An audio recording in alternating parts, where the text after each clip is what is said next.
நம்முடைய தலைவர் திரு அண்ணாமலை அவர்களை வருக வருக என்று கோவை பொதுமக்கள் சார்பாக வரவேற்பதில் மற்றற்ற மகிழ்ச்சி அடைகிறேன். அண்ணா, உங்களுக்கு இன்னைக்கு ஒரு மிகப்பெரிய சரித்திர நிகழ்ச்சியா நாங்க இது பாக்குறோம். இதனால் கட்சியில இருக்கிற தொண்டர்கள் வேலை செஞ்சிருக்காங்க, கட்சியில இருக்கிற உறுப்பினர்கள் வேலை செஞ்சிருக்காங்க. இன்னைக்கு ஒரு பெரிய மாற்றம்னா பொதுமக்கள், கோவை பொதுமக்கள் உங்களுக்காக வேலை செய்யறேன்னு சொல்லி சூளுரையிட்டு இங்க வந்திருக்காங்கண்ணா. இந்த 2 நாள் ஒரு அனுபவம் ஒரு மறக்க முடியாத அனுபவம். எப்படின்னா ஒருத்தர், நான் தான் சொல்லிட்டு இருந்தேன், ஒருத்தர் கேட்டாரு, எனக்கு கண்ணு தெரியாதுங்க, நான் என்னங்க வேலை செய்ய முடியும் அண்ணாமலை ஜிக்கு அப்படின்னாரு. நெகிழ்ந்து போயிட்டோம். ஆனா எனக்கு ஏதாவது வேலை கொடுக்கணும், என்ன ரிஜெக்ட் பண்ணிடாதீங்கன்னு கேட்கிறாரு. அந்த மாதிரி உங்க மேல பாசத்துக்காக அவங்க சொன்னாங்க, எனக்கு உடம்பு சரியில்லாம போயிடுச்சு, அண்ணாமலைஜிக்கு பார்க்க முடியாம உடம்பு சரியில்லாம போயிடுச்சு அப்படின்னு சொன்னாங்க. இந்த மாதிரி உங்க மேல அபரிமிதமான அன்பு. இது கோவை மக்கள் ஆல்ரெடி பாத்தீங்கன்னா ரொம்ப பாசத்துக்கும் நேசத்துக்கும் அவங்களே தனத்தானே பறிகொடுத்தவர்கள். நீங்க வந்தது எங்களுக்கு பாக்கியம், நீங்க வந்தது எங்களுக்கு பாக்கியம். எங்களுடைய வேட்பாளராக, எங்களுடைய தலைவராக,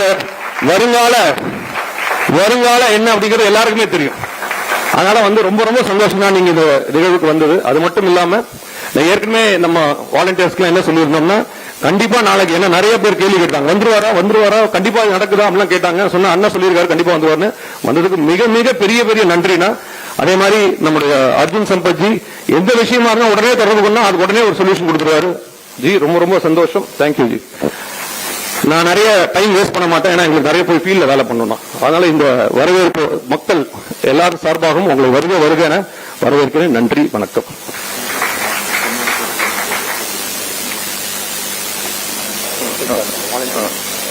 நம்ம மக்கள் சார்பாக திரு அண்ணாமலைஜி அவர்களுக்கு பொன்னாடை பொறுத்த சுதர்சி அவர்கள் இருக்கிறேன்.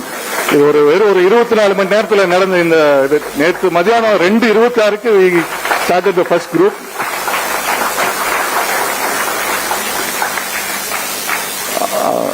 பிரபுல் சேத்வால்ஜி அண்ணாமலைஜி அவர்களுக்கு மாலை அணிவித்து மரியாதை செய்வார்.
நான் கவனிக்கல.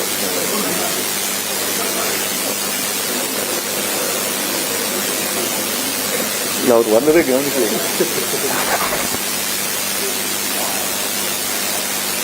நம்மிடையே கோவை மாவட்ட பாஜக தலைவர் ரமேஷ்ஜி அவர்கள் வந்திருக்கிறார்.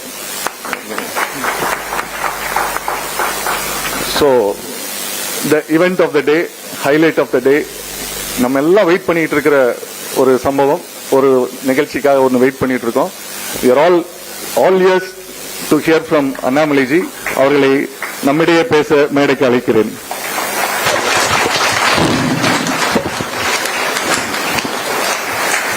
சார் இங்கே இருந்துக்கிட்டுங்களா?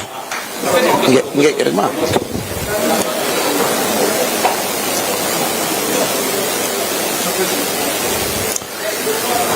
உட்காந்துங்கண்ணா, உட்காந்துமா.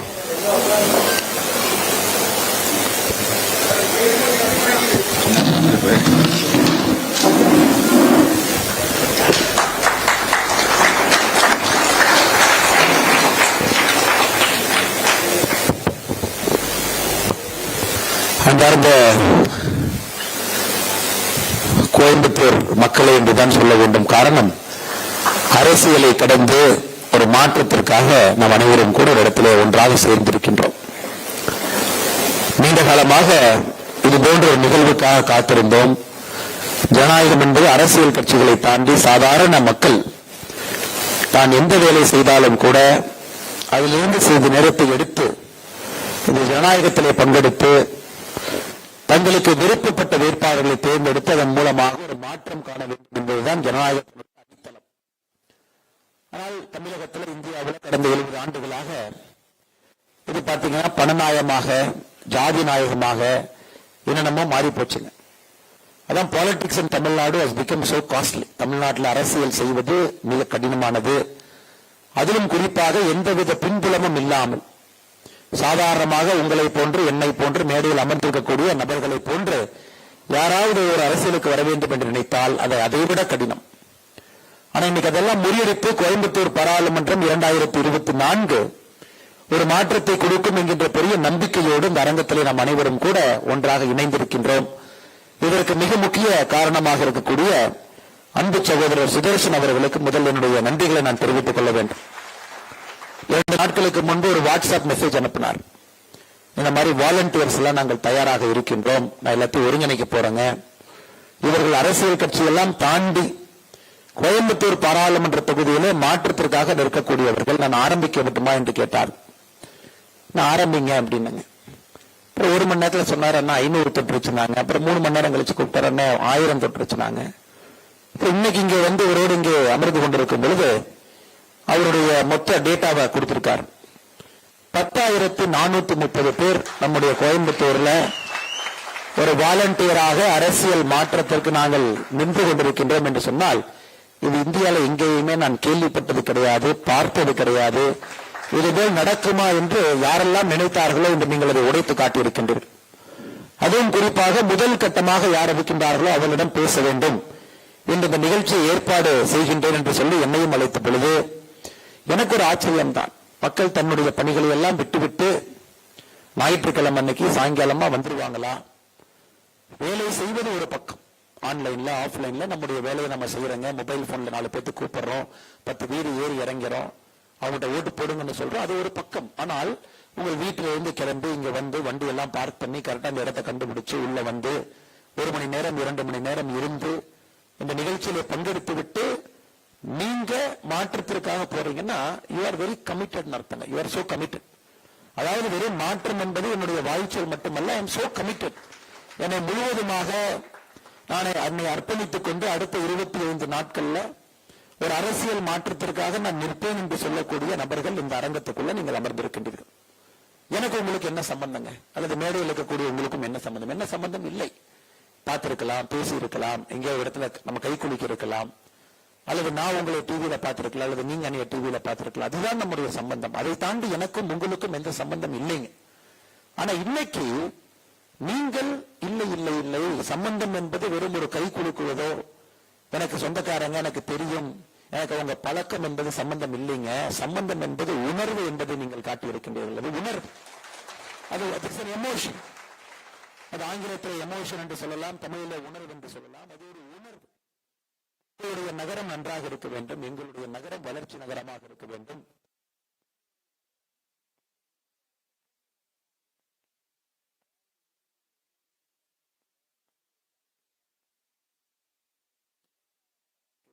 சந்தோஷமான வாழ்க்கை வாழும். இது 3க்கு வித்தியாசம் இருக்கு. நல்ல ஒரு வாழ்க்கைக்கும் சந்தோஷமான ஒரு வாழ்க்கைக்கும் வித்தியாசம் இருக்கு. நிறைய பேர் கேட்பாங்க, எனக்கும் அரசியலுக்கும் சம்பந்தம் இல்லைங்க, 5 ஆண்டுகளுக்கு ஒரு முறை வாக்குப்பெட்டியிலே ஓட்டு போடுவது மட்டும்தான் எனக்கும் அரசியலுக்கும் இருக்கக்கூடிய சம்பந்தம் நிறைய நண்பர்கள் சொல்லுவாங்க. ஆனா அவங்க கிட்ட நான் என்ன கேள்வி கேட்க போறேன்னாங்க, ஐயா 5 ஆண்டுகளுக்கு ஒரு முறை நீங்கள் வாக்களிக்கும் பொழுது ஒரு அரசு வருது, 5 வருஷம் உங்களுக்கு வேலை பார்க்கறாங்க, மறுபடியும் நீங்க கவர்மெண்ட் மாத்திரக்கு ஓட்டு போடுறீங்க, அதே கவர்மெண்ட் இருக்க வேண்டும் என்று ஓட்டு போடுறீங்க. நான் உங்ககிட்ட கேட்பேன், அண்ணா ஏன் நீங்க இன்ட்ரெஸ்ட் எடுத்துக்க மாட்டீங்க ஜனநாயகத்தில், அல்லது அக்கா ஏன் நீங்க முழுமையாக அர்ப்பணித்துக் கொள்ளவில்லை என்றால் பதில் சொல்லுவாங்க, சார் எனக்கு அரசுக்கு என்ன சார் சம்பந்தம், என் வேலையை நான் பார்க்கிறேன், அவங்க வேலையை அவங்க பார்க்கறாங்க. நான் கடுமையாக உழைக்கின்றேன், நான் சம்பாதிக்கின்றேன், யாருடைய பணத்தையும் நான் திருடப் போவது கிடையாது, என்னுடைய குழந்தைகளை நன்றாக படிக்க வைக்கின்றேன். அப்ப எனக்கும் அரசுக்கும் என்ன சம்பந்தம்? அதனாலதான் 5 வருஷத்துக்கு வந்து ஓட்டு போட்டு போறேன். ஐயா இது நன்றாக இருப்பதற்கான ஒரு சான்று, நல்லா இருக்காங்க. ஆனா இதே நீங்கள் மகிழ்ச்சியாக இருக்க வேண்டும் என்று நினைத்தால் நிச்சயமாக அரசியல்ல நீங்கள் குதித்தாக வேண்டும். இன்னைக்கு நீங்க அரசியல்ல தான் இருக்கீங்க. ஒரு கட்சி சார்ந்த அரசியல் நீங்க இல்ல, ஒரு கட்சியை சார்ந்த நீங்க இல்ல. இன்னைக்கு நீங்கள் எல்லோருமே மோடி அவர்களுக்காக கோயம்புத்தூர் மாநகரில் ஒரு மாற்றம் வர வேண்டும் என்று வந்திருக்கின்றீர்கள். இது மகிழ்ச்சிக்கு அர்த்தம். இதுக்கு ரெண்டுக்கு அர்த்தம் என்னன்னாங்க, இப்ப மேலை நாடுகளுக்கு போகும் பொழுது ஒரு ஸ்ட்ரெஸ்ஸே இல்லாம மக்கள் வாழ்வார்கள். காலையில் வீட்டுல இருந்து கிளம்புறாங்க, நீங்க ஒரு வேலைக்கு போவீங்க, கார்லயோ டூ வீலர்லயோ அரசு பேருந்துலயோ பப்ளிக் டிரான்ஸ்போர்ட்லயோ மெட்ரோலயோ அல்லது விமானத்திலயோ ஒரு வீட்டில இருந்து நம்ம இதுக்கு போகும்போது பாத்தீங்கன்னா நமக்கு இருக்கக்கூடிய ஸ்ட்ரெஸ் வந்துங்க சொல்லி மாளாது. 10 பேர் ஹார்ன் அடிப்பாங்க, டிராபிக் சிக்னல்ல போய் இடத்துல நிக்கணும், வரைமுறையே இல்லாம டிராபிக் போகும் அல்லது வரைமுறையே இல்லாம நடந்து போவோம், நாய்ஸ் பொல்யூஷன், சவுண்ட் பொல்யூஷன், இதெல்லாம் தாண்டித்தான் நம்முடைய வேலையை செய்ய போறோம். அதனால் நன்றாக இருப்பது வேறு, மகிழ்ச்சியாக இருப்பது வேறு. நம்ம நல்லா புரிஞ்சுக்கணுங்க. நாம் நல்லா இருக்கலாம், ஆனா மகிழ்ச்சியாக இல்லை, ஸ்ட்ரெஸ்ல வாழ்றோம். அதே போல எங்கேயாச்சும் ஒரு வாக்கிங் போறான்னு நினைச்சா உள்ளூருக்குள்ள எங்கேங்க பார்க் இருக்கு அல்லது வயதான நம்ம உட்கார்ந்து ஒரு இயற்கை சூழல்ல ஒரு அரை மணி நேரம் தந்தை தாய் என்னுடைய தாத்தாட்ட மனசு விட்டு பேசணும்னா இடம் கிடையாது. இல்ல சார், மனதுக்கு இதமாக ஒரு நல்ல ஒரு லேக்கோ ஒரு நல்ல ஒரு குளமோ அதை சுற்றி ஒரு வாக்கிங் மாதிரி போனாவே என்னுடைய மனது நல்லாக இருக்கும். இல்ல, மகிழ்ச்சியாக வாழுவதற்கும் இந்த சின்ன டிஃபரன்ஸ் இருக்கு. ஒரு நல்ல அரசோ நல்ல மக்கள் பிரதிநிதியோ உங்களை மகிழ்ச்சியாக வாழ வைக்க முடியும். இதை எப்ப உணர்றமோ அன்னைக்கு ஒரு மனிதனும் அரசியல்ல குதிக்க ஆரம்பித்து விடுவார்கள். மகிழ்ச்சியாக இருப்பது, மாசுபடாத காற்று, குடிக்கிற தண்ணி, நம்முடைய குளத்துல தேக்கி வைக்கக்கூடிய வீட்டுல கேன் வாங்கி அதை குடிக்கிறோம்.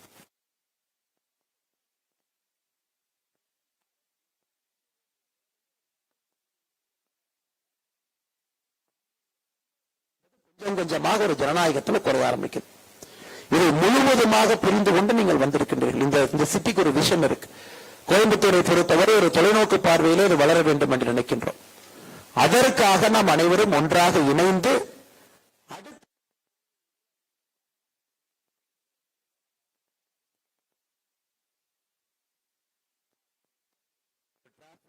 கன்ஜெஷன் ஒரு மனிதன், நம்முடைய விமான நிலையம், ஒரு பார்க், ஒரு சுற்றுச்சூழல், ஒரு கிரீன் கவர், ஒரு அர்பன் இன்ஃப்ராஸ்ட்ரக்சர், கன்ஜெஷனே இல்லாத ஒரு ஊர், நிம்மதியாக வாழக்கூடிய ஒரு ஊர். ஐயா, ரொம்ப தொலைநோக்கு பார்வை இது. இப்ப இருக்கிற அரசியல் கட்சிகள் பாத்தீங்கன்னா இப்பதான் ஆரம்பத்தில் இருக்கிறாங்க. இன்னும் அவங்க அதை பத்தி பேசவே ஆரம்பிக்கல, ஆரம்பத்தில் இருக்கிறான்.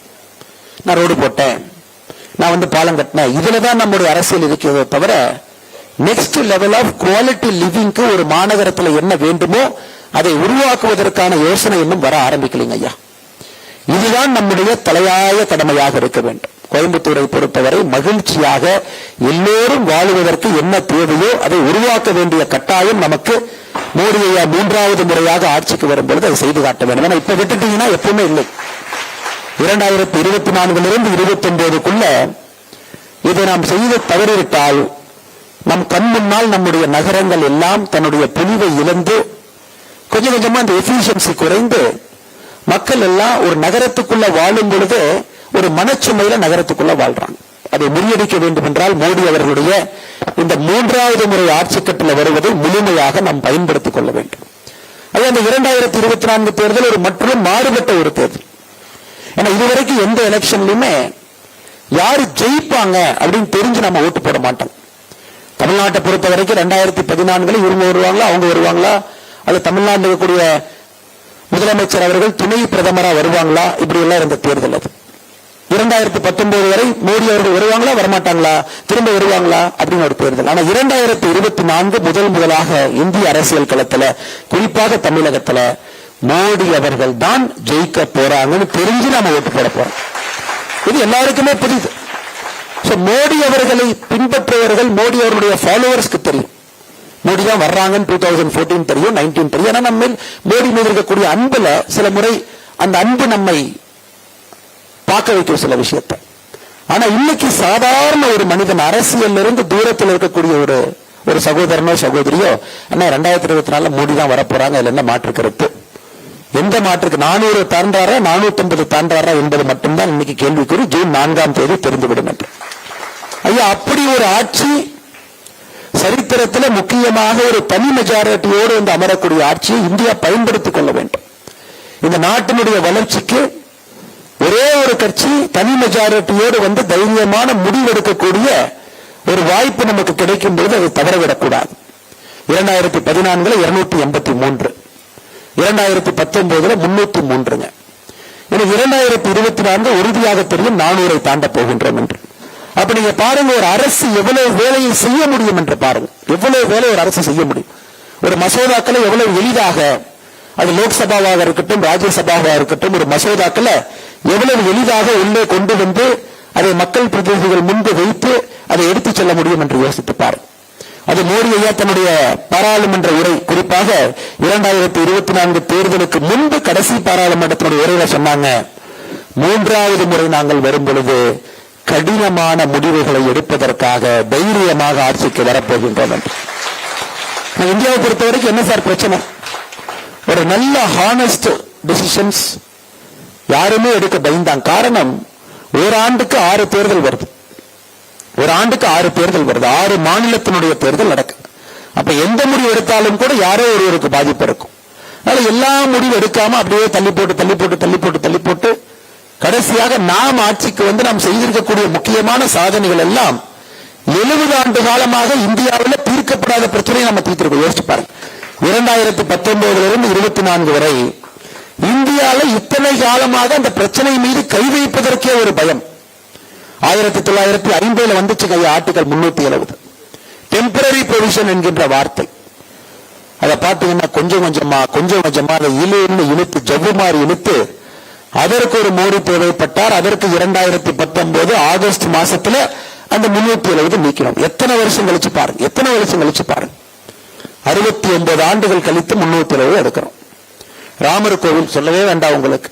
சுதந்திரத்திற்கு முன்பு ராமர் கோவில் பிரச்சனையில எஃப்ஐஆர் பதிவு செய்யப்பட்டு இந்தியாவுக்கு சுதந்திரம் கிடைத்த பொழுது அப்பவே கோர்ட் நிலுவையில் இருந்த ராமர் கோவிலுடைய வழக்கு 1947 ஆகஸ்ட் 15ஆம் தேதி அதை ஜெபமாரி இலையிலும் நிறுத்தி அதை இன்னைக்கு ஜனவரி 22ஆம் தேதி கிருஷ்ண பெருமானுக்கு பிராண பிரதிஷ்டை செய்து ராமர் கோவில் கட்டி முடித்திருக்கின்றோம். இதெல்லாம் பார்த்தீங்கன்னா லெகசி ப்ராப்ளம். நம்முடைய தாத்தா காலத்துல நம்ம முன்னோர்கள் காலத்தில் இருக்கக்கூடிய பிரச்சனையை இப்ப தீர்க்க ஆரம்பிச்சிருக்கும். அப்ப நம்முடைய எவ்வளவு நேரத்தை நாம் விரயம் செய்திருக்கின்றோம் என்று பாருங்கள். அதனால்தான் மோடி அவர்களை பொறுத்தவரை வேகமாக இருக்கின்றார். 2024 to 29 என்பது மிக முக்கியமான ஒரு காலகட்டம் நம்முடைய ஆட்சிக்கு. அதனால்தான் இதை முழுமையாக நாம் பயன்படுத்திக் கொண்டு தமிழகத்தில் மோடி அவர்களுடைய ஆட்சி முழுமையாக தமிழகத்துக்கு பயன்பட வேண்டும். ஒரு பக்கம் எந்த பாராளுமன்ற உறுப்பினர்கள் இல்லை என்றாலும் கூட கிட்டத்தட்ட 11 லட்சம் கோடி ரூபாய் இந்த 10 ஆண்டுகள்ல மோடி ஐயா கொடுத்திருக்கிறாங்க. நீங்க வரும்போது ஒரு பத்திரிகை நண்பர்கள் கேட்டார், என்ன இந்த கட்சியினுடைய தேர்தல் வாக்குறுதியை பத்தி கொஞ்சம் சொல்லுங்க என்ன அப்படின்னு. உங்களுக்கு தெரியும், தமிழ்நாட்டில் தேர்தல் வாக்குறுதி வர்றதும் அதை ஒரு வருஷம் கழிச்சு நாம மறக்கிறதும், அதை அடுத்த எலெக்ஷன் வரும்போது அதே தேர்தல் வாக்குறுதி எடுத்து அந்த நம்பர்ஸை மட்டும் மாற்றி புதுசா ஒரு வாக்குறுதி கொடுக்கிறதும் இதை 20 ஆண்டுகளாக பார்த்து கொண்டுதான் இருக்கின்றோம். உதாரணத்திற்கு இன்னைக்கு ஆளுகின்ற கட்சி 2021 தேர்தலுக்கு தேர்தல் வாக்குறுதி கொடுத்தாங்க. நாங்க ஆட்சிக்கு வந்தா பெட்ரோல் 5 ரூபா, டீசல் 4 ரூபா குறைப்போம். ஒரு மாசம் கழிச்சு கேட்டோம், எப்பயா குறைப்பீங்கன்னு. நான் டைம் சொன்னா அப்படின்னு சொன்னாங்க. 6 மாசம் கழிச்சு கேட்டோம், எப்பயா குறைப்பீங்கன்னு. மறுபடியும் சொல்றேன், 2 கையில 2 வாட்ச் கட்டியிருந்தாரு, நாங்க நேரம் சொன்னோமா அப்படின்னு. இன்னைக்கு மறுபடியும் அதே கட்சி ஒரு தேர்தல் வாக்குறுதியை கொடுக்கறாங்க 2024 பாராளுமன்ற தேர்தலுக்கு. பெட்ரோல் டீசல் விலையை 65 ரூபாய்க்கு கொண்டு வந்துருவோம். பெட்ரோல் டீசல் விலையை நீங்க 65 ரூபாய்க்கு கொண்டு வரணும்னா நேரா இங்கிருந்து துபாய்க்கு ஒரு கிணறு வெட்டி அங்கிருந்து அதை அப்படியே நேரா வர சொல்லி கோபாலபுரத்து பக்கத்துல ஒரு பம்ப் எடுத்து நேரா நம்முடைய வண்டிக்குள்ள வச்சா மட்டும்தான். இவர்கள் சொன்ன 5 ரூபாய் 4 ரூபாயை அவங்களால செய்ய முடியல. இது 65 ரூபாய். அடுத்து 2026 தேர்தலுக்கு கட்டாயமா சொல்ல போறாங்க, நாங்க ஆட்சிக்கு வந்தா பெட்ரோல் டீசல் இலவசம், நீங்க நேரா போங்க அப்படியே போட்டுட்டு வந்துட்டே இருங்க. யாரு கேட்க போறாங்க? அக்கௌண்டபிலிட்டி எங்க சார் இருக்கு? Where is the accountability? நீங்க ஒரு வாக்கு கொடுத்தீங்க, செயல் அக்கௌண்டபிலிட்டி என்ன? அதை கேட்டீங்கன்னா உடனே இந்த ஆளுற கட்சி என்ன சொல்லுவாங்க, அது மத்திய அரசு டாக்ஸ் எப்படி கொடுக்குறாங்க, டாக்ஸ் அப்படி கொடுக்குறாங்க, அதை நீ பாத்தியா, நீ குஜராத்ல போய் பாத்தியா, யூபியில அந்த பிரச்சனையை பாத்தியா, அசாம்ல பிரச்சனையை பாத்தியா? சோ தமிழ்நாடு அரசியலை பொறுத்தவரை எப்படி திசை திருப்ப வேண்டும் என்பதை 70 ஆண்டு காலமாக ஆட்சியாளர்கள் அதில் PhD பண்ணிருக்காங்க, doctorate of philosophy in creating new issues. அதனால பாத்தீங்கன்னா தேர்தல் அறிக்கை அப்படி இருக்கு. இன்னொரு தேர்தல் அறிக்கை சொல்றாங்க, நாங்க ஆட்சிக்கு வந்தா சிலிண்டர் 500 ரூபாய்க்கு கொண்டு வந்துருவோம் அப்படி. இதே கட்சி 2021 தேர்தல் அறிக்கை கொடுத்திருக்காங்க, நாங்க ஆட்சிக்கு வந்தா சிலிண்டருக்கு 100 ரூபாய் மானியம் கொடுப்போம். அந்த 100 ரூபாய்க்கான இன்னைக்கு மோடியை ஆட்சிக்கு வர போறாங்க, நீ பாராளுமன்றத்திற்கு வெளியிருந்து கைத்தட்ட போற ஆளு, நீ எப்படி 500 ரூபாய் குறைப்ப? மக்கள் கேள்வி கேட்கணும். இதற்கு போட்டியாக இன்னொரு கட்சி கிளம்பி இருக்கு. நாங்க எங்க எம்பி ஜெயிச்சா மகளிருக்கு கொடுக்கிற உரிமை தொகை 1000 ரூபாயிலிருந்து 3000 கொடுக்க வேண்டும் என்று மோடிட்ட சொல்லுவாங்களம்மா. என்னங்க அநியாயம். திமுக சொல்றாங்க, திமுக என்ன சொல்றாங்கன்னா, பிஜேபி மறுபடியும் ஆட்சிக்கு வந்தா மகளிருக்கு கொடுக்கிற 1000 ரூபாய் நிறுத்திடுவாங்களாமா. அதான் நான் கேட்டேன், திமுக நண்பர்களே, முதலமைச்சர் அவர்களே, இந்த 1000 ரூபாய் வெறும் 30% பெண்களுக்கு போய் சொல்லி கொடுக்கறீங்க. நீங்க பேசாம ஒரு பிரஸ் மீட் வச்சு இத்தனை நாளா இந்த 1000 ரூபாய் உங்களுக்கு தானே சொன்னீங்க.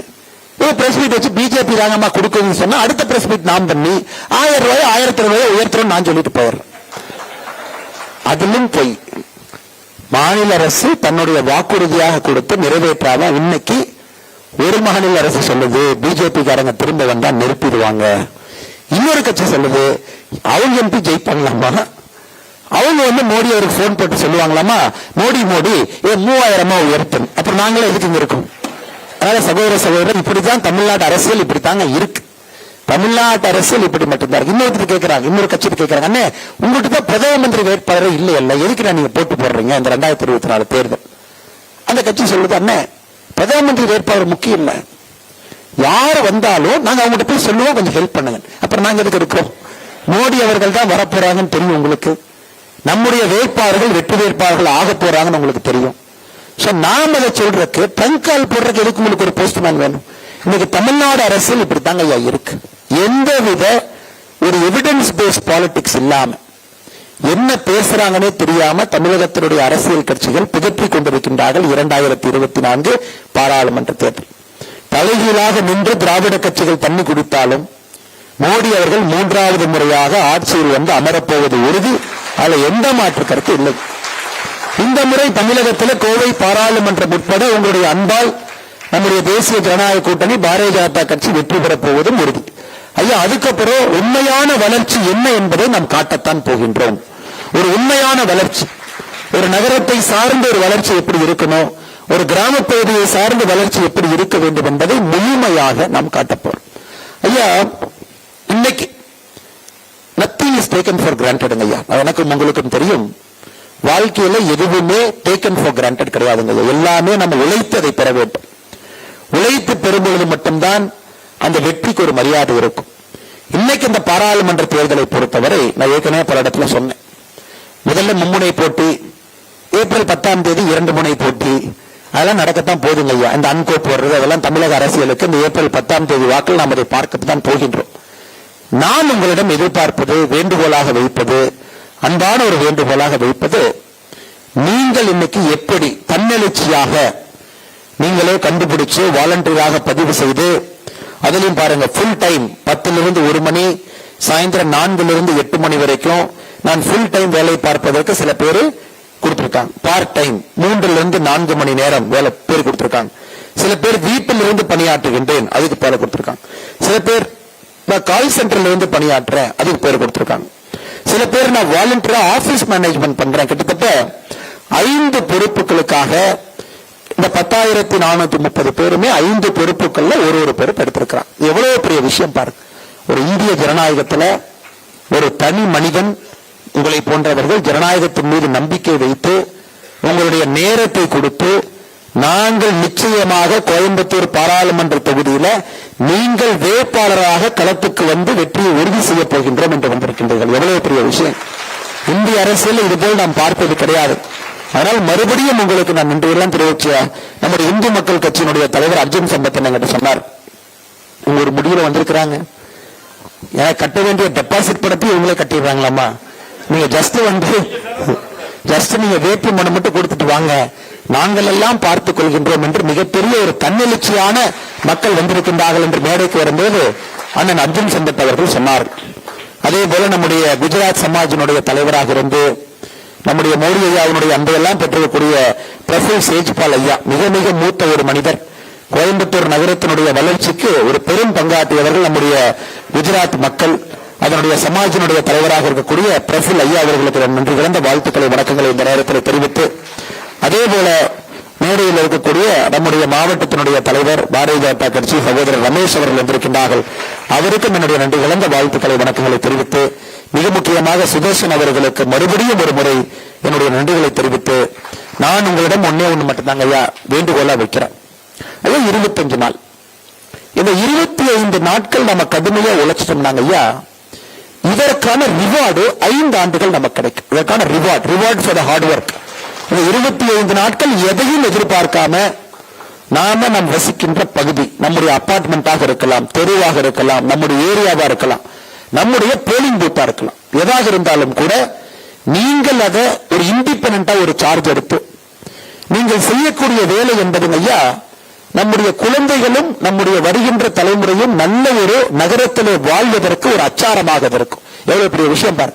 லிவிங் குட் சிட்டி, ஒரு நல்ல ஒரு சிட்டியை நம்ம உருவாக்க முடியுங்க ஐயா. எப்படி வேலை செய்யணும், அரசியலுக்கு நாங்க புதுசு, எப்படி வேலை செய்யணும், ஓட்டர்ஸ் லிஸ்ட்னா என்ன, ஒரு பூத்னா என்ன, நாங்க யாரை போய் எப்படி பார்ப்போம், என்ன பேசுவோம் ஐயா. Politics fundamentally is a very simple business ஐயா. எந்த காம்ப்ளிகேஷனும் உங்களுக்கு வேண்டாம். நாம் செய்ய வேண்டியது உங்களுடைய தொலைபேசியில முதல் வேலை நீங்க செய்ய வேண்டியது, கோயம்புத்தூருக்குள்ள எந்தெந்த கான்டாக்ட்ல உங்களுக்கு இருக்கோ அவர்களை நீங்கள் இந்த முறை பாரதிய ஜனதா கட்சி தேசிய ஜனநாயக கூட்டணிக்கு நீங்கள் வாக்களிக்க செய்ய வேண்டும். அது வாட்ஸ்அப் மெசேஜா இருக்கட்டும் ஐயா, அது ஒரு தொலைபேசி காலாக இருக்கட்டும். இது மிக மிக எளிதான வேகமாக செய்ய வேண்டிய ஒரு வேலை. நம்முடைய மொபைல் போன்ல இருக்கக்கூடிய கான்டாக்ட்ஸை நம்ம பயன்படுத்தி எல்லோருக்கும் நம்ம அழைப்பு விடுத்து பேச வேண்டும். 1 மாசம் பேசாம இருந்திருப்போம், 6 மாசம் பேசாம இருந்திருப்போம், பிசினஸ் கான்டாக்டா இருப்பாங்க, பர்சனல் கான்டாக்டா இருப்பாங்க, சொந்தக்காரங்களா இருப்பாங்க, கொலீகா இருப்பாங்க. யாராக இருந்தாலும் இந்த கோயம்புத்தூர் பாராளுமன்றத்திற்குள்ள அவர்களிடம் வாக்கு இருக்கிறது என்றால் நீங்க ஒரு முறை தைரியமா, ஏங்க கெட்டவன் தைரியமா இருக்கும்போது நல்லவங்க நாங்க எதுக்கு பயப்படணும் நாமெல்லாம். அதனால தைரியமாக நீங்க ஒரு தொலைபேசியில போன் அடிச்சு நீங்க அவங்களுக்கு இங்க பாருங்க ஓட்டு போடுங்க, இதுதான் காரணம் அப்படிங்கிற தனி மனிதனாக நீங்கள் அதை பேசி அந்த வாக்கை நீங்கள் பெற வேண்டும். முதல்ல செய்யற வேலை. அடுத்து நாம் வசிக்கக்கூடிய பகுதியில உங்களுக்கு லெப்ட் சைட்ல 10 வீடும் ரைட் சைட்ல 10 வீடும் நீங்கள் கண்டிப்பாக அவர்களை சென்று பேசி சமாதானப்படுத்தி ஊக்கப்படுத்தி தைரியம் சொல்லி அவர்களுடைய முழு வாக்குகளையும் நீங்கள் பெறுவதற்கு முயற்சி எடுக்கணும். ஐயா லெப்ட் சைட் 10 வீடு, ரைட் சைட் 10 வீடு கணக்கு நீங்க வச்சு, லெப்ட் சைட் 10 வீட்டுல ஒரு 8 பேர் ஓட்டு போடலாம், 2 பேர் யோசிக்கலாம், இன்னும் ஒருத்தர் நான் திங்க் பண்ணிட்டு இருக்கேங்கன்னு சொல்லலாம். நாம் அவர்களிடம் பேச வேண்டிய கடமை நமக்கு இருக்கு. சின்ன சின்ன அப்ளிகேஷன்ஸ் அவங்களுக்கு இருக்கும், அல்லது ஏதாச்சும் ஒரு பொய் பிரச்சாரத்தை அவங்க பார்த்திருப்பாங்க, அல்லது அவங்களுக்கு ஒரு சந்தேகம் இருக்கும், அல்லது அவங்க இத்தனை நாள நான் ஓட்டு போட்டது இல்லைங்க இப்பயே நான் மாற்றி போடணும்னு கேட்பாங்க. என்ன வேண்டுமானாலும் அவங்க கேட்கலாம். அவர்களிடம் நீங்க ஒரு 10 நிமிஷம் 15 நிமிஷம் உட்கார வேண்டிய ஒரு உரிமையாக அவங்களோட சேர் எடுத்து போட்டு பக்கத்தில் உட்கார்ந்து you have to convince them, man to man, person to person, woman to woman, இந்த மாதிரி ஒருவருக்கு ஒருவர் நேரடியாக அமர்ந்து உங்களுக்கு ரைட் சைட்ல இருக்கிற 10 வீடு லெப்ட் சைட்ல இருக்கிற 10 வீடு அல்லது அபார்ட்மெண்ட்ல இருக்கீங்கன்னா உங்களுடைய பிளாக் டவர் முழுவதுமாக நீங்க அவங்களை இன்ஃப்ளூயன்ஸ் பண்ணி விஷயத்தை அவர்களிடம் பேசி நீங்கள் அவருடைய வாக்கை முழுமையாக நீங்கள் பெற வேண்டும். இது step number 2 sir. Step number 3 உங்களுடைய தெரு, உங்களுடைய ஏரியா, உங்களுடைய பகுதி. இது 3வது. இதுக்கு நீங்க குழுவா தாங்க ஐயா செயல்பட முடியும். இந்த வாலண்டியர் இன்டர்வியூ இருக்கிறீங்க, ஒரு குழு உருவாக்கி கொடுக்க போறாங்க, காலையில சாயந்தரம் வீட்டில் இருப்பாங்க. உங்களுடைய தெரு, உங்களுடைய பகுதி, உங்களுடைய அபார்ட்மெண்ட் காம்பவுண்ட். இப்ப 3வது இன்னும் கொஞ்சம் அதிகமா ரீச் பண்றீங்க. முதல்ல செல்போன் கான்டாக்ட் எல்லாம் பேசுனீங்க, 2வது 10 வீடு பார்த்தீங்க, 3வது உங்களுடைய பகுதி தெரு போறீங்க ஐயா. இதையும் நீங்கள் செய்து முடிக்கும் பொழுது உங்களுடைய பூத்தை நோக்கி போறீங்க ஐயா. ஒரு போலிங் ஸ்டேஷன், ஒரு போலிங் பூத். இன்னைக்கு election commission of India rules படி 1000 வாக்காளர்கள் தான் இருப்பாங்க ஐயா. 1000 வாக்காளர்களை தாண்டிட்டாங்கன்னா 2வது போலிங் பூத் வந்துடும். ஒரே ஏரியாவில் இருந்தாங்கன்னா இப்ப போலிங் பூத் நம்பர் 100 அப்படின்னா 100 ஏன்னு பிரிச்சிருப்பாங்க. சோ ஒரு polling booth election commission of India 100 வாக்காளர்களுக்கு மேல் 1000 வாக்காளர்களுக்கு மேல் இருக்கக்கூடாது என்று நினைக்கின்றார்கள். 1000 ஆவரேஜா 1000 பிளஸ் ஆர் மைனஸ் 20 அவ்வளவுதாங்க இருப்பாங்க. வீடுகளா பாத்தீங்கன்னா 250 300 வீடுகள் இருக்கும். வீடுகளா பாத்தீங்கன்னா 250 300 வீடு இருக்கலாம். வீட்டுக்கு 2-3 பேர் இருப்பாங்க. உங்களுக்கு அந்த 1000 அப்படிங்கிற நம்பர் அதுக்குள்ள தாங்க வரும். 4வது செய்ய வேண்டியது உங்களுடைய போலிங் பூத்துக்குள்ள நீங்க வேலை பார்க்கணும். வாலண்டியரா வீடு ஏறி இறங்கணும், மோடி ஐயாவுடைய ஒரு சிம்பிளை கேரி பண்ணணும். Voting last day of campaigning April 17ஆம் தேதி கொஞ்சம் நீங்க மாசம் மொபிலைஸ் பண்ணி எல்லாருக்கும் போய் பார்க்க வேண்டி இருக்கும். அல்லது அதுல சில பேர்த்துக்கு ஓட்டு போட முடியல, ஓட்டு போட தெரியல, ஓட்டு போட கஷ்டம், போலிங் பூத் எங்க இருக்குன்னு தெரியல, எந்த பள்ளிக்கூடத்துக்கு வரணும், என்னுடைய நேம் எலக்ட்ரல் ரோல் இருக்கா, அது நீங்க எல்லாமே எலெக்ஷன் கமிஷன் ஆஃப் இந்தியாங்க எல்லாம் மெசேஜ் சிஸ்டம் தான். எல்லாருக்கும் நீங்க ஆன்லைன்ல ஒரு மெசேஜ் அனுப்பிச்சு எல்லாம் செக் பண்ணிக்கலாம். உங்க நம்பர் எலக்ட்ரல் ரோல் எங்க இருக்கு ஒரு மெசேஜ் அனுப்பிச்சீங்கன்னா அது உங்களுக்கு ஆட்டோமேட்டிக்கா அட்ரஸ் வந்துடும், இங்கதான் நீங்க எலக்ட்ரல் ரோல் இருக்கீங்க. இப்ப பிஜேபி காரங்க பூத் ஸ்லிப் கொடுக்க ஆரம்பிப்பாங்க. அதாவது உங்க பூத் ஸ்லிப் வாட்ஸ்அப்ல வந்து உட்கார்ந்துரும். அந்த பூத் ஸ்லிப் நமக்கு தெரியும், அது இங்க ஓட்டு இங்க தாங்க இருக்கு, இதான் ஸ்கூல் பேரு, இங்க போய் நீங்க ஓட்டு போட்டுட்டு வரணும். இதையெல்லாம் 4வது கட்டமாக நீங்கள் பார்க்க வேண்டும். முதல் கட்டம் உங்க செல்போன், 2வது கட்டம் உங்களுடைய 10 வீடு, உங்களுடைய 10 வீடு, 3வது கட்டம் உங்களுடைய தெரு, உங்களுடைய பகுதி, நீங்கள் வசிக்கக்கூடிய அபார்ட்மெண்டா இருக்கலாம், 4வது கட்டம் உங்களுடைய பூத். அது மிக மிக கடுமையான பணி. ஏன்னா இத்தனை நாளா நிறைய பேர் செய்யாத ஒரு பணியை செய்ய போறேன். ஏன்னா நீங்க இறங்கி அடையாளம் தெரியாத யாரோ ஒருத்தருடைய வீட்டுக்கு நீங்க போய் அனுமதி வாங்கி அவர்கள்ட்ட நீங்க பேசுறதே ஒரு பெரிய பேரியர். அது முதல்ல நீங்க எக்ஸ்பீரியன்ஸ் பண்ண போறீங்க. ஏன்னா பரஸ்பரம் எப்படி எனக்கும் உங்களுக்கும் உணர்வு என்கின்ற தொடர்பு மூலமாக இணைந்திருக்கின்றோமோ அந்த உணர்வுங்கிற தொடர்பு நீங்க பார்ப்பீங்க, உங்களுக்கும் அந்த ஓட்டருக்கும் வர ஆரம்பிக்கும் ஒரு நம்பிக்கை. எந்த வாக்காலும் வீட்டுக்குள்ள வராதிங்க, நான் பேச மாட்டேன், நான் பார்க்க மாட்டேன்னு சொல்லக்கூடிய ஊர் கோயம்புத்தூர் இல்லைங்க. யாராக இருந்தாலும் 5 நிமிடம் காது கொடுத்து கேட்பான், என்ன சொல்ல வர்றீங்க, என்ன விஷயம் அப்படி. இதை நீங்கள் செய்யணும். அதே போல சோசியல் மீடியால எல்லாரும் இருக்கிறீங்க, வாட்ஸ்அப்ல இருக்கிறீங்க, ட்விட்டர்ல இருக்கிறீங்க, இன்ஸ்டாகிராம்ல இருக்கீங்க, பேஸ்புக்ல இருக்கிறீங்க. சமூக வலைதளத்தில் நீங்கள் போடக்கூடிய பதிவுகள், எதற்காக மோடி 3வது முறை வரணும், எதற்காக மோடி அவர்கள் தனி மெஜாரிட்டியில வரணும், எதற்காக மோடிஜிக்கு அந்த ஸ்ட்ரென்த் நாம கொடுக்கணும், எதற்காக கோயம்புத்தூர்ல பாரதிய ஜனதா கட்சியினுடைய வேட்பாளர் வெற்றி பெற வேண்டும், இந்த விஷயத்தை உங்களுடைய சமூக வலைதளத்தில் நீங்க பதிவு செய்யணும். உங்க ஃபாலோவர்ஸ் படிப்பாங்க, கமெண்ட் வரும், ரீட்வீட் வரும். நீங்க ஒரு எக்கனாமி பத்தி டிஸ்கஸ் பண்ணுவீங்க, மோடி ஆட்சியில் எப்படி எக்கனாமி இருந்துச்சு பார்த்து, மோடி ஆட்சியில டெவலப்மெண்ட் எப்படின்னு பாருங்க, மோடி ஆட்சியில செக்யூரிட்டி எப்படின்னு பாருங்க. இந்த விஷயத்தை உங்களுடைய சமூக வலைதளத்தில் நீங்கள் பதிவு செய்ய வேண்டும். இவ்வளவுதாங்க ஐயா. இதை தவிர நீங்க எதுவும் செய்ய வேண்டாம்.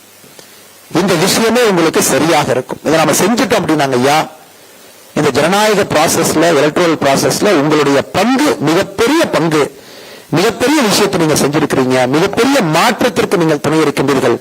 எப்பொழுதுமே நம்ம கம்ப்ளைண்ட் பண்ண மாட்டோம். ஒரு ஃபேமஸ் கோட்டுங்க இங்கிலீஷ்ல இருக்கு, bad people come because good people choose to be silent அப்படிம்பாங்க. அதாவது கெட்டவர்கள் சில நேரத்தில் ஏன் வர்றாங்கன்னா நல்லவர்கள் அமைதியாகி விடுகின்றார்கள் என்று. இது நாம் அமைதியாக இருப்பதற்கான நேரம் இது இல்லைங்க. நாம் எல்லோரும் உறக்க பேசுவதற்கான நேரம். So let us be good people and let us choose not to be silent. நாம் இந்த நேரத்தில் நல்லவர்களாக இருந்தாலும் கூட பேசாமல் இருந்தால் தவறு செய்து விடுகின்றோம். ஆனால் நீங்க பேசணும். Your voice matters. உங்களுடைய பேச்சு மக்கள் கேட்கணும். ஒரு சாமானிய மனிதனாக உங்களுடைய பேச்சு மிக முக்கியமான பேச்சு. ஏன்னா உங்களோட பொலிட்டிக்கல் பார்ட்டி அப்படிங்கிற பிராண்ட் உங்களுக்கு இல்லைங்க. You are a common man. ஒரு மோஸ்ட் பவர்ஃபுல் ஐடென்டிட்டி இந்தியாவில் பார்த்தீங்கன்னா common man is the most powerful identity. உங்களுக்கு ஒரு பொலிட்டிக்கல் ஐடென்டிட்டி கிடையாது சார். நீங்க என்ன வேணாலும் பேசலாம், எப்படி வேணாலும் பேசலாம், எந்த உண்மையை வேணாலும் பேசலாம், என்ன வேணாலும் நீங்க கிரிட்டிசைஸ் பண்ணலாம். பட் அரசியல் கட்சியில் இருக்கக்கூடிய எனக்கு சில பார் இருக்கு. நான் எல்லா விஷயத்தையும் என்னால பேச முடியாது.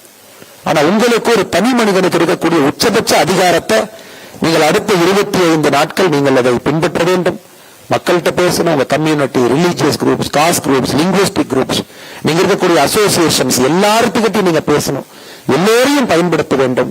உறுதியாக ஏப்ரல் 19ஆம் தேதி ஒரு சரித்திர வெற்றி. எப்படி மோடி ஐயா கம்ஃபர்டபுளா 400 எம்பியை தாண்டி வரப்போகின்றார்களோ, கோயம்புத்தூரை பொறுத்தவரை நம்முடைய இலக்கு பதிவாகின்ற வாக்குல 3/2 வாக்கு பாரதிய ஜனதா கட்சிக்கு போல் பண்ண வைக்கணும். 66% வாக்கு நம்ம பெறணும். 3 வாக்கு பதிவாகுது, 2 வாக்கு பாரதிய ஜனதா. அது ஒரு ஸ்டேட்மெண்ட்டுங்க. That is a statement. அது தமிழ்நாடு அரசியலை மாற்றக்கூடிய ஒரு ஸ்டேட்மெண்ட். கோயம்புத்தூர்ல நீங்க சொல்லணும், நாம் ஜெயிக்க போறது 38%, 40% சொல்லுங்க. 66% வாக்கு இங்கே பாரதிய ஜனதா கட்சியினுடைய வேட்பாளருக்கு நீங்கள் கொடுக்கும் பொழுது ஒரு காமன் மேனாக you are making a statement. சைலண்டா ஒரு வார்த்தையை பயன்படுத்துறீங்க. Tamil Nadu is ready for change அப்படிங்கிற அந்த வார்த்தையை கோயம்புத்தூர்ல இருந்து ஏப்ரல் 19ஆம் தேதி நடக்கக்கூடிய வாக்குப்பதிவாக இருக்கட்டும், ஜூன் 4ஆம் தேதி நடக்கக்கூடிய கவுண்டிங்காக இருக்கட்டும், இதை தமிழகம் முழுவதும் கோயம்புத்தூரிலிருந்து உறக்கச் சொல்வோம்.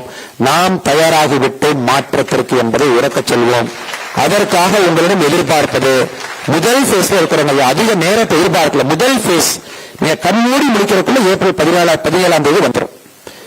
18 இஸ் சைலண்ட் டே, யாரும் கேம்பெயின் பண்ண முடியாது சார். 19 இஸ் ஓட்டிங் டே. உங்களுக்கு பாத்தீங்கன்னா இன்னைக்கு நாம 24ஆம் தேதியில் என்று கொண்டிருக்கின்றோம். அதிக நேரம் இல்லை. இந்தியாவில் மற்ற பகுதி பார்த்தீங்கன்னா ஜூன் 1ஆம் தேதி ஓட்டு போறவங்க இருக்காங்க. ஏப்ரல் முழுசு முடிஞ்சு, மே முழுசு முடிஞ்சு, ஜூன் வரைக்கும். நமக்கு அந்த பிரச்சனை இல்லை சார். நமக்கு ஜஸ்ட் 17 டேஸ், 17 நாட்கள் முழுமையாக களத்துக்கு வரப்போகின்றோம். நம்ம இருக்கக்கூடிய எல்லா எனர்ஜியும் 17 டேஸ்ல கொடுத்துறோம். சோ இதுல இல்ல நான் 10 நாள் கழிச்சு ஆரம்பிக்கட்டுமா, நான் கடைசி ஒரு வாரம் ஆரம்பிக்கட்டுமா, இந்த தேர்தலுக்கு அது பொருந்தாதுங்க சார். ஃபேஸ் 1ல இருக்கும், வேட்புமனு தாக்கல் கடைசி நாட்கள் இருக்கும். அதனால் முழுமையாக நீங்கள் இந்த 17 நாட்களும் கூட ஒரு வார் ஜோன் மாதிரி, ஒரு சண்டைக்கு போறீங்க, ஒரு வாருக்கு போறீங்கன்னா உங்க மனநிலை எப்படி இருக்குமோ அதுபோல் நீங்கள் இருக்க வேண்டும் என்று சொல்லி அன்பு சகோதரர் சுதர்சன் அவர்களுக்கு மறுபடியும் என்னுடைய வாழ்த்துக்களை நன்றிகளை தெரிவித்து, இந்த 10,430 சகோதர சகோதரிகள் நம்பிக்கையோடு யார் இணைந்திருக்கின்றார்களோ அவர்களுக்கு ஒரே ஒரு உறுதிமொழி மட்டும் இந்த நேரத்தில் நான் கொடுப்பதற்கு கடமைப்பட்டிருக்கின்றேன். Faith is a very powerful word, sir. Faith moves mountains. இந்த நம்பிக்கை என்பது ரொம்ப ஒரு பவர்ஃபுல்லான ஒரு வேர்டு சார். இந்த நம்பிக்கையை தான் நம்ம இணைஞ்சிருக்கோம். இந்த நம்பிக்கை என்பது எந்த மலையும் கூட நகர்த்தக்கூடிய தன்மை ஒரு நம்பிக்கை என்கின்ற வார்த்தைக்கு இருக்கு. சோ நீங்க மேல ஃபேத் வச்சிருக்கீங்க. The only thing I can do back is நீங்க என் மீது வைத்திருக்கக்கூடிய நம்பிக்கையை 10 மடங்கு திரும்ப கொடுப்பது மட்டும்தான் நான் செலுத்தக்கூடியதாக இருக்கும். ஒரு மக்கள் சேவகனாக உங்களுக்காக உழைத்து உங்களுடைய குழந்தைகள் வாழக்கூடிய அந்த நகரம் ஒரு உலகத்தினுடைய தலை சிறந்த நகரமாக மாற்றுவதற்கான முயற்சி உங்களோடு சேர்ந்தெடுப்பேன் என்று சொல்லி இந்த நிகழ்ச்சிக்கு வந்திருக்கக்கூடிய எல்லா அன்பு சகோதர சகோதரிகளுக்கு நன்றி கலந்த வாழ்த்துக்களை வணக்கங்களை மறுபடியும் தெரிவித்துக் கொள்கின்றேன். நன்றி, வணக்கம். பாரத் மாதா கி.